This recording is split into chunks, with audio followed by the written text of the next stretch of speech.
Nice. I chose these fans because they are the best in terms of price, quality and performance.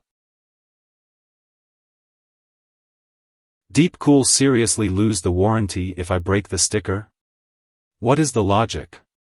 Nice try, DeepCool. I connected the back fan to connector number sys fan 6. And I connected the top one to sys fan 1 and 2.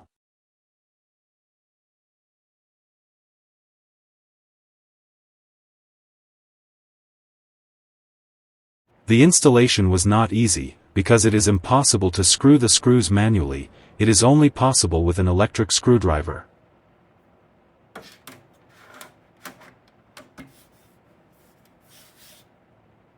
The power supply is from Chieftec Proton brand 1000 watts. Gigabyte RTX 3060 Vision OC video card. Memory Samsung 990 Pro 1 TB and Samsung 970 Evo Plus. Hard disk Western Digital 4 TB, AMD Ryzen 95900X processor.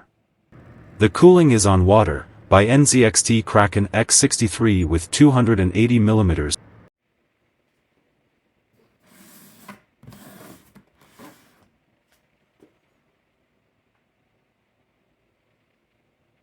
Operating memory 4 pieces, crucial Ballistix 16 gigabits, 3600 MHz, total 64 gigabits.